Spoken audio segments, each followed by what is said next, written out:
Apa? Dihantar bertugas ke Malaysia? Saya tak mau. Saya tak akan ikut. Taraf hidup di sana pasti jauh lebih teruk daripada sekarang. Kejap, kalau awak tiada, siapa yang nak uruskan semua kerja rumah ini? Hai, nama saya Daphne. Saya lahir dan dibesarkan di Amerika Syarikat dan sekarang bekerja di New York. Kerjaya saya dalam bidang pengiklanan. Walaupun setiap hari sibuk, memulakan pagi dengan kopi kegemaran sambil menghadiri mesyuarat sudah menjadi rutin saya. Bercakap tentang kelebihan hidup di Amerika, sudah tentulah kebebasannya. Saya boleh ke pasar raya pada bila-bila masa yang saya suka. Rumah kami luas, katil bersaiz king, dan peti sejuk pula saiznya seperti raksasa. Saiz hidangan makanan juga besar-besar belaka. Semuanya berasaskan prinsip besar itu lebih baik. Oh ya, saya ada seorang suami, namanya Firdaus.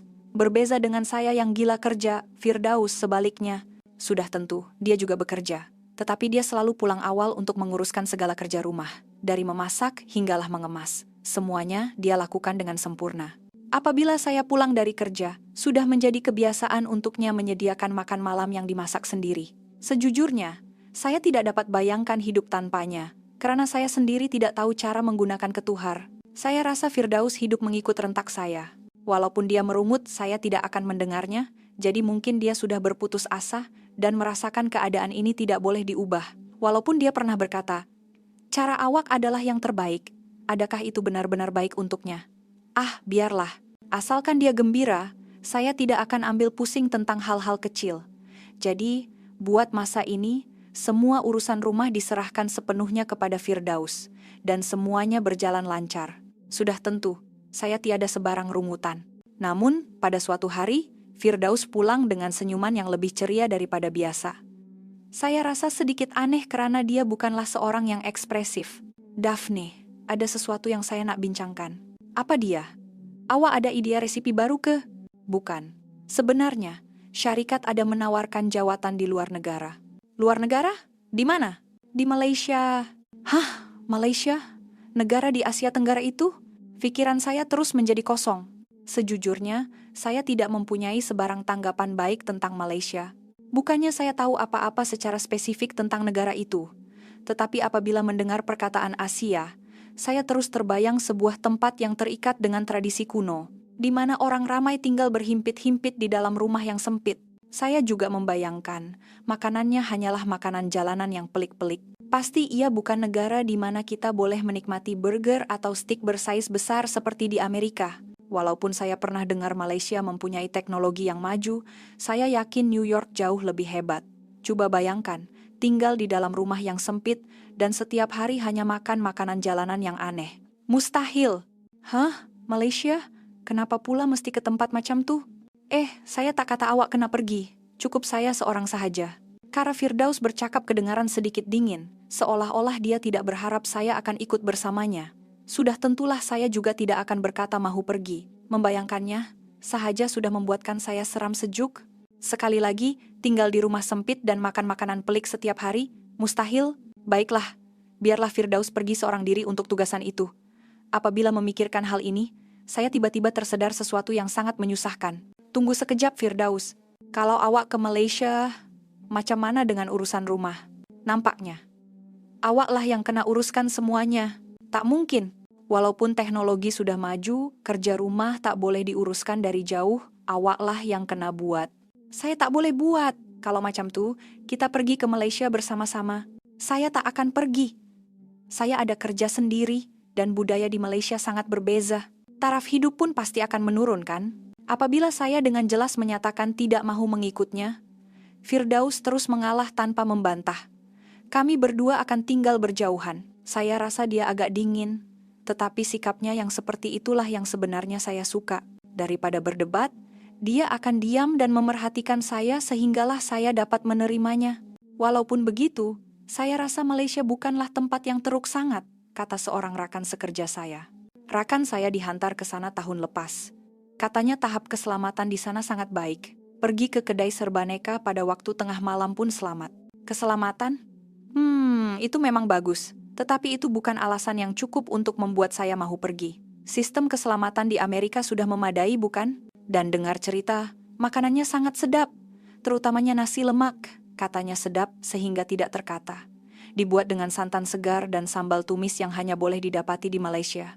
Tapi, betul ke tidak saya pun tak pasti. Sudah dijangka, stereotip Asia, tentang makanan lagi. Tetapi Firdaus nampaknya benar-benar percaya kata-kata rakannya itu. Cara dia bercakap seolah-olah kehidupan di Malaysia sudah tergambar jelas di dalam pikirannya, dan dia kelihatan sangat teruja. Saya pula berharap Firdaus akan menolak tawaran itu karena saya tidak mahu membuat kerja rumah. Tetapi tidak kira apapun yang saya katakan, dia tetap bersemangat untuk pergi. Kalau awak betul-betul nak pergi apa boleh buat, tapi saya pasti tak akan ikut. Daripada pergi ke tempat yang taraf hidupnya tidak menentu, lebih baik saya cari jalan untuk uruskan kerja rumah sendiri, kata saya kepadanya. Firdaus hanya mengangkat bahu dan berkata dengan tenang, "Baiklah, pada waktu begini, dia tidak pernah memaksa. Jadi, keputusan telah dibuat, cuma pembahagian kerja rumah kami yang akan berubah sedikit. Kehidupan saya tidak akan terjejas." Begitulah yang saya pikirkan pada waktu itu. Akhirnya, Firdaus pun berangkat ke Malaysia tidak lama kemudian. Di lapangan terbang, sambil menarik bagasinya, dia sempat berpesan, "Kalau ada apa-apa, terus hubungi saya ya." Tetapi saya yakin, dalam hatinya dia berkata, "Akhirnya, aku bebas. Ah, biarlah. Saya hanya perlu bertahan selama setahun lebih, saya pasti boleh uruskannya." Itulah yang saya pikirkan, tetapi realitinya tidak semanis itu. Pada hari kedua selepas Firdaus pergi, saya sudah menghadapi masalah dengan sarapan. Saya coba membakar roti, tetapi tidak tahu cara menggunakan pembakar roti. Saya terlebih tekan butang untuk melaraskan tahap kepanasan, dan hasilnya adalah sekeping roti yang hangus. Terpaksalah saya makan bijirin. Sarapan dengan susu sejuk benar-benar tidak membangkitkan selera. Seterusnya, mencuci pakaian. Ia juga satu kegagalan besar. Saya masukkan semua pakaian ke dalam mesin basuh dan menekan butang mula. Entah bagaimana, mesin basuh itu mengeluarkan buih yang sangat banyak dan tidak berhenti. Barulah saya tahu, ada sebabnya mengapa Firdaus selalu menyukat serbuk pencuci dengan teliti. Melihat pakaian yang dipenuhi buih, saya hampir sahaja menghubunginya untuk meminta tolong, tetapi ego saya menghalangnya. Dan musuh terbesar saya ialah sampah. Saya tidak tahu hari kutipan sampah. Alangkah kosongnya perasaan saya apabila melihat beg sampah yang saya letakkan di luar tidak berganjak.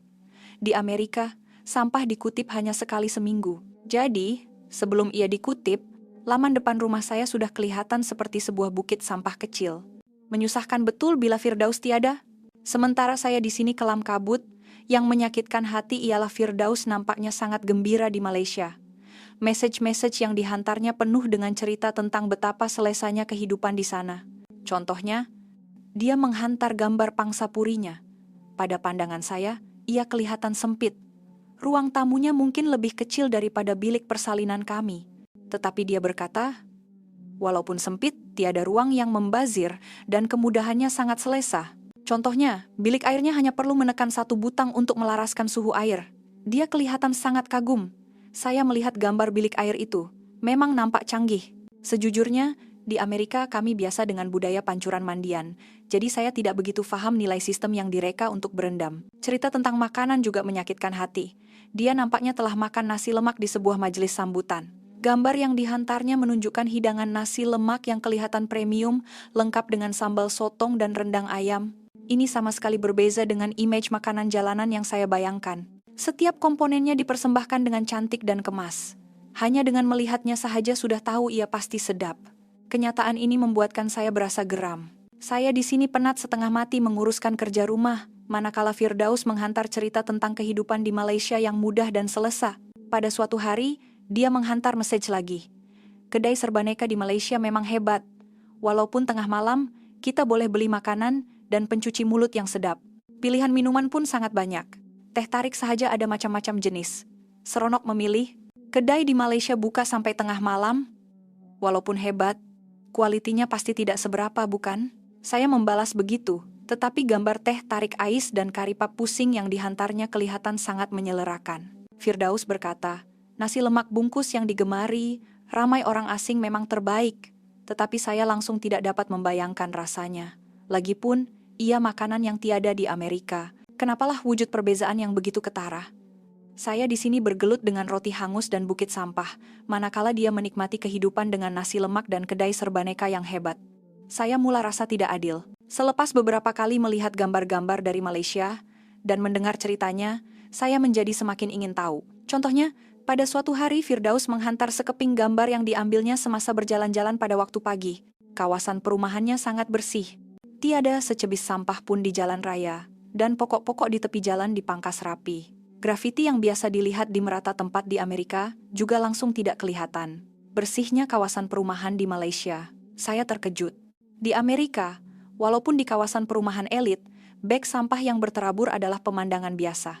Satu lagi perkara yang disebutnya secara tidak sengaja juga menarik perhatian saya. Tandas di Malaysia ada washlet tahu, tempat duduknya boleh jadi suam. Tempat duduk tandas yang suam, apa perlunya?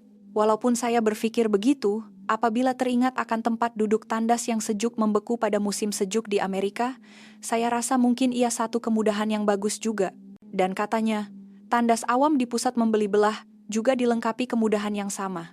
Tetapi yang paling membuat saya geram adalah topik tentang gerai minuman. Dalam perjalanan ke pejabat, saya beli secawan teh tarik, katanya sambil menghantar gambar secawan minuman. Dan kita boleh minta ikut selera sendiri. Tahap kemanisan dan jenis ais pun boleh pilih. Semuanya sedap. Di Amerika, memang ada tempat menjual minuman, tetapi pilihannya terhad dan tidak mungkin boleh diubah sesuai sebegitu rupa. Tetapi di Malaysia, gerai minuman ada di mana-mana, dengan jumlah dan jenis yang sangat banyak. Malah ada minuman panas, sesuatu yang tidak pernah saya bayangkan. Setiap kali Firdaus bercerita tentang perkara ini, saya mula berpikir mungkin Malaysia tidaklah seteruk yang disangka. Tetapi untuk mengakuinya, saya rasa tercabar. Lagipun, saya orang Amerika, tidak perlu saya pergi ke Malaysia. Saya sentiasa mengingatkan diri saya begitu. Tetapi, semakin saya coba menafikannya, semakin saya ingin tahu. Pada suatu hari apabila saya melihat sekeping gambar matahari terbenam yang dihantarnya, hati saya akhirnya goyah. Ia kelihatan seperti sebuah taman kecil. Di bawah langit senja yang diwarnai merah dan oranye yang indah, beberapa orang kanak-kanak sedang bermain. Latar belakangnya dihiasi bukit bukau yang menghijau. Saya tersentuh. Rupanya Malaysia sebuah negara yang kaya dengan keindahan alam semula jadi. Pada saat itu timbul satu pikiran di hati saya. Saya mau pergi melihatnya. Selama ini, saya coba menolak Malaysia untuk menjaga ketenangan pikiran. Tetapi, pada ketika itu, keinginan untuk melihat Malaysia dengan mata kepala sendiri telah mengatasi segalanya. Bukan sahaja pemandangannya, tetapi yang paling menarik perhatian saya ialah dia kelihatan benar-benar menikmati kehidupannya di sana. Mana mungkin saya tidak mau merasai sendiri pengalaman nasi lemak, tandas canggih, dan kehidupan yang mudah itu? Jadi, saya membuat keputusan untuk pergi ke Malaysia. Sebaik sahaja keputusan dibuat, saya terus bertindak. Itulah cogan kata hidup saya. Saya memohon untuk bekerja dari jauh untuk seketika, menyelesaikan semua kerja pejabat, menempah tiket penerbangan terdekat, mengemas beg, dan terus terbang ke Malaysia. Tidak adil rasanya jika hanya Firdaus seorang yang berseronok sedangkan saya di sini pening kepala dengan kerja rumah. Nasi lemak, tandas canggih, dan macam-macam lagi. Saya juga mesti merasainya sendiri. Setibanya di Malaysia, perkara pertama yang mengejutkan saya ialah kebersihan stesen LRT. Lantainya berkilat, tiada secebis sampah pun kelihatan. Jauh berbeza dengan stesen kereta api bawah tanah di New York yang penuh dengan sampah dan tikus. Kemudian, saya menaiki LRT ke kawasan kediaman Firdaus. Satu lagi kejutan, kereta api tiba tepat pada masanya mengikut jadwal. Gerabaknya luas dan bersih, suasananya juga senyap. Para penumpang sangat beradab. Kereta api bawah tanah di Amerika seolah-olah seperti permainan survival setiap hari. Apabila tiba di Pangsapuri Firdaus, dia terkejut besar. Macam mana awak boleh ada di sini? Awak datang tiba-tiba, saya langsung tak tahu. Tetapi saya memang mahu melihat reaksinya yang terkejut itu. Jadi misinya berjaya. Pangsapurinya sama seperti dalam gambar, memang kecil, tetapi terasa sangat selesa. Perkara ini membuatkan saya sedikit tidak puas hati. Yang paling mengejutkan saya ialah tandas dan bilik airnya. Tandasnya dilengkapi dengan washlet yang diceritakan itu. Dan tandas serta bilik mandi adalah dua bilik yang berasingan. Ini normal ke di Malaysia? Saya tidak dapat menahan diri daripada bertanya. Firdaus berkata, di Malaysia, kebanyakannya memang macam nih. Di Amerika, tandas dan pancuran mandian berada di dalam satu bilik adalah normal. Jadi ini terasa sangat baru bagi saya. Kemudian, kami pergi ke pasar raya berdekatan, pasar raya kegemaran Firdaus. Satu lagi siri kejutan, sayur-sayuran dan buah-buahannya sangat segar dan dibungkus dengan begitu cantik. Hanya melihatnya sahaja sudah menyeronokkan. Pasar raya di Amerika juga mudah. Tetapi saya tidak pernah melihat hasil yang disusun dengan begitu teliti dan cantik. Firdaus mengesyorkan buah-buahan tempatan. Warnanya terang seperti permata. Kedai itu sendiri tidaklah sebesar di Amerika, tetapi terdapat banyak poster promosi, menjadikannya seronok untuk dijelajahi. Yang lebih mengejutkan ialah kedai serbaneka. Dalam perjalanan pulang dari pasar raya, kami singgah di sebuah kedai. Saya ragu-ragu, ini betul ke kedai serbaneka? Pilihannya sangat banyak. Bukan sahaja sandwich dan pencuci mulut, malah makanan tengah hari dalam pek dan barangan runcit lain juga lengkap, dan kaki tangan di kaunter semuanya tersenyum dan sangat mesra. Di kedai serbaneka New York, pekerjanya selalu kelihatan seperti mahu berkata, "Cepatlah, orang seterusnya." Di sini pula mereka akan menyapa, "Selamat datang." Sejujurnya, keselesaan di sini membuatkan saya terkejut. Tanpa disedari, saya mendapati kehidupan di Malaysia jauh lebih selesa daripada yang saya bayangkan. Walaupun pada mulanya saya sangat menentangnya, kini saya mula menyukainya. Tetapi saya belum menerimanya sepenuhnya. Yah, saya masih ada maruah. Setelah tinggal bersama Firdaus di Malaysia, saya terkejut melihat betapa cepatnya dia menyesuaikan diri dengan kehidupan di sini. Dia akan ke pasar raya berdekatan untuk memeriksa hari jualan murah, kemudian dengan bangganya berkata, "Sayur hari ini murah tahu." Sama seperti kehidupannya di Amerika, seolah-olah dia berada di negaranya sendiri. Dia juga sudah mempunyai beberapa kedai kegemaran. Dia mengesyorkan saya sebuah kedai laksa. Pada hujung minggu, kami pergi ke sebuah kedai yang terkenal. Mungkin karena waktu makan tengah hari, barisannya sangat panjang. Firdaus berkata, "Pusingan pelanggan di sini cepat je." Jadi kami pun beratur. Walaupun terasa seperti menunggu selama 30 menit, penantian itu tidak membosankan karena penuh dengan jangkaan. Apabila giliran kami tiba, kedai itu walaupun kecil, dipenuhi dengan aroma kuah yang wangi dan rempah ratus yang membangkitkan selera. Sebaik sahaja saya menghirup kuahnya. Rasanya pekat dan berlemak, mie-nya pula kenyal. Sungguh lazat, jauh berbeza dengan mie segera yang saya makan di Amerika. Bercakap tentang makanan, lok-lok dan durian di pasar malam juga sangat hebat. Lok-lok dijual di gerai kecil di mana kita boleh memilih sendiri bahan-bahan yang kita suka dan penjual akan memasaknya untuk kita. Rasanya yang manis dan pedas serta bahan-bahan yang segar sangat memuaskan. Durian pula, saya mencobanya pada suatu malam. Saya terpesona dengan isinya yang lembut berkrim dan rasanya yang unik. Rupa-rupanya buah ini, apabila dirasai, boleh menjadi begitu lazat. Saiz hidangannya mungkin sedikit kecil, tetapi mungkin saiz hidangan di Amerika yang terlalu besar. Selain itu, kami juga pergi ke sebuah pusat peranginan di tepi pantai, yang melambangkan budaya santai Malaysia. Ini benar-benar satu kejutan. Di sebuah resort yang terletak di tepi pantai yang indah, perasaan bebas ketika berendam di dalam kolam renang infinity sambil melihat matahari terbenam sangat menenangkan. Airnya yang jernih seolah-olah dicipta khas untuk penyembuhan. Selepas berenang, kulit terasa lebih licin dan lembut. Jus buah segar yang diminum selepas itu juga sangat menyegarkan.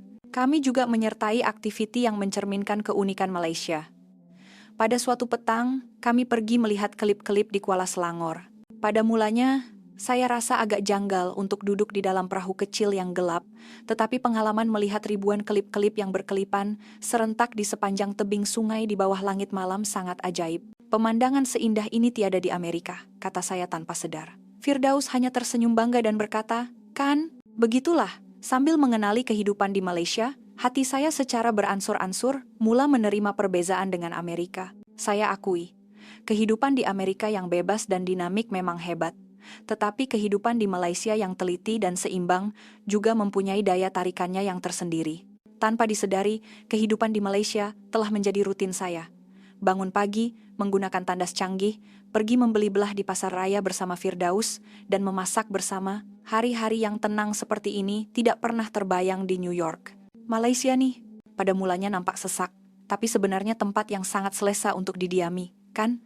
Apabila saya berkata begitu, Firdaus ketawa besar dan berkata, "Tak sangka awak akan berfikir macam ni suatu hari nanti." Saya rasa sedikit geram, tetapi itulah yang saya rasakan sebenarnya. Kehidupan saya di Malaysia, walaupun hanya kira-kira setengah tahun, telah menjadi sebahagian daripada hidup saya yang sukar untuk dilepaskan.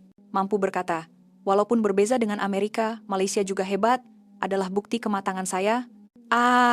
Tetapi selepas datang ke Malaysia, urusan kerja rumah masih bergantung sepenuhnya pada Firdaus. Bagaimana pendapat Anda? Bagi rakan-rakan dari luar negara yang tidak biasa dengan budaya Malaysia, mereka juga dapat merasakan Malaysia adalah tempat yang selesa untuk didiami. Sungguh menggembirakan. Pada pendapat Anda semua, apakah aspek-aspek di Malaysia yang menjadikannya tempat yang sesuai untuk didiami? Secara pribadi, saya rasa dapat berjalan-jalan pada waktu pagi tanpa perlu membawa anjing besar untuk keselamatan adalah satu kebahagiaan. Jika boleh, sila kongsikan pendapat Anda di ruangan komen ya. Selain itu, jangan lupa untuk menekan butang suka, melanggan saluran ini, dan memberikan penilaian yang tinggi. Terima kasih karena menonton sehingga akhir. Nantikan episode seterusnya tentang keindahan Malaysia. Jika Anda suka, sila langgan saluran ini dan berikan penilaian yang tinggi. Terima kasih.